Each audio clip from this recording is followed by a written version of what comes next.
Parte 1. Después de la inundación. 1957. 1. El terror, que no terminaría por otros 28 años, si es que terminó alguna vez, comenzó, hasta donde sé o puedo contar, con un barco de papel que flotaba a lo largo del arroyo de una calle anegada de lluvia. El barquito cabeció, se ladeó, volvió a enderezarse en medio de traicioneros remolinos y continuó su marcha por Whitcham Street hacia el cruce de esta y Jackson. El semáforo de la esquina estaba a oscuras y también todas las casas. En aquella tarde del otoño de 1957, llovía sin cesar. Desde hace una semana y 2 días atrás habían llegado los vientos. Desde entonces, la mayor parte de Derry había quedado sin corriente eléctrica y aún seguía así. Un chiquillo de impermeable amarillo y botas rojas seguía alegremente al barquito de papel. La lluvia no había cesado, pero al fin estaba amainando. Caía sobre la capucha amarilla del impermeable y a oídos del niño sonaba como lluvia sobre el tejado de un cobertizo. Un sonido reconfortante, casi acogedor. El niño se llamaba George Denbrough, tenía 6 años. William, su hermano, a quien los niños de la escuela primaria de Derry conocían como Bill, el tartaja. Estaba en su casa recuperándose de una aguda gripe. En ese otoño de 1957, 8 meses antes de que comenzasen realmente los horrores y 28 años antes del desenlace final. Bill, el tartaja, tenía 10 años. El barquito junto al cual corría George era obra de Bill. Lo había hecho sentado en su cama, con la espalda apoyada en un montón de almohadas, mientras la madre tocaba para Elisa en el piano de la sala y la lluvia batía monótonamente la ventana de su habitación. A 1/3 de manzana, camino del semáforo apagado, Whitcham Street estaba cerrada al tráfico por varios túneles de brea y 4 caballetes color naranja en los que se leía Ayuntamiento de Derry, Departamento de Obras Públicas. Tras ellos, la lluvia había desbordado alcantarillas atascadas con ramas, piedras y cúmulos de pegajosas hojas otoñales. El agua había horadado el pavimento al principio y arrancado luego grandes trozos. Hacia el mediodía del 4.º día de lluvia, algunos trozos de pavimento eran arrastrados por la intersección de Jackson y Whitcham, como témpanos de hielo en miniatura. Muchos habitantes de Derry habían empezado por entonces a hacer chistes nerviosos sobre el arca. El Departamento de Obras Públicas se las había arreglado para mantener abierta Jackson Street, pero Whitcham estaba intransitable desde las barreras hasta el centro mismo de la ciudad. Todos estaban de acuerdo, sin embargo, en que lo peor había pasado. El río Kenduskeag había crecido casi hasta sus márgenes en los cereales y pocos centímetros por debajo de los muros del cemento canal que le conducía por el centro de la ciudad.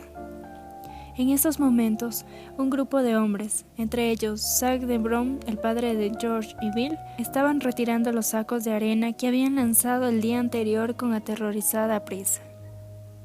Un día antes, la inundación y los costosos daños parecían casi inevitables. Bien sabía Dios que ya había ocurrido anteriormente. La inundación de 1931 había sido un desastre con un costo de millones de dólares y de más de 20 vidas.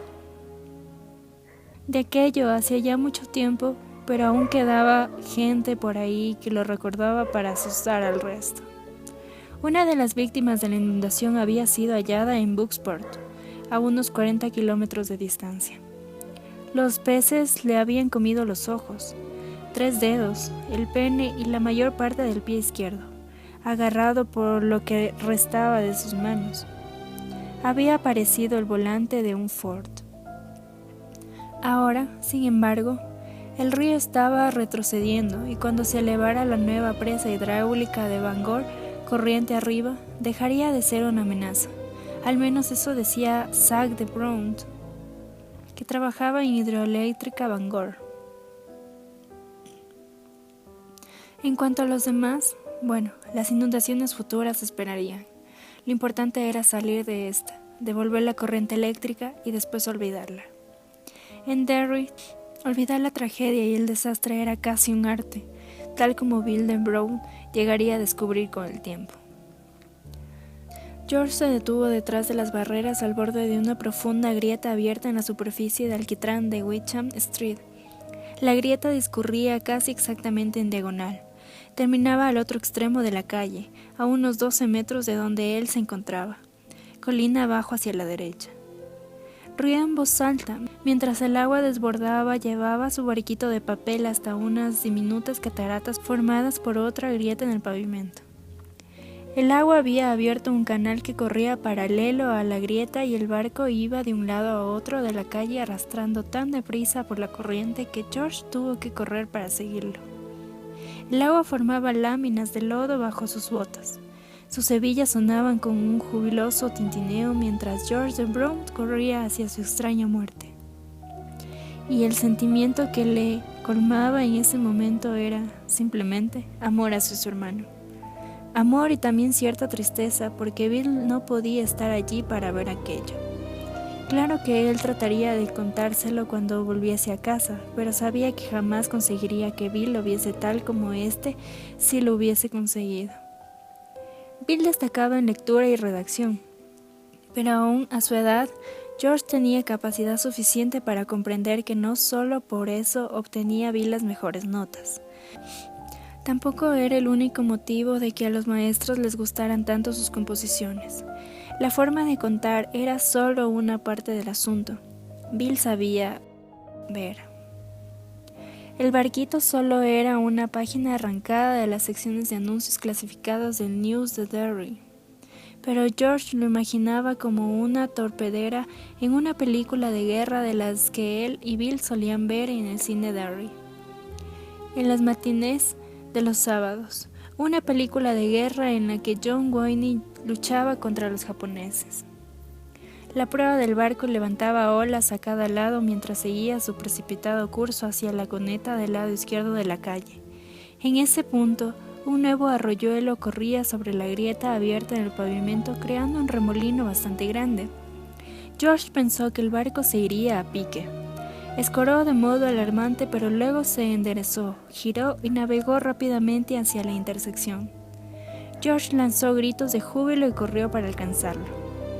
Sobre su cabeza, una torva ráfaga de viento otoñal hizo silbar los árboles, casi completamente liberados de sus hojas a causa de la tormenta, que ese año había sido un segador implacable.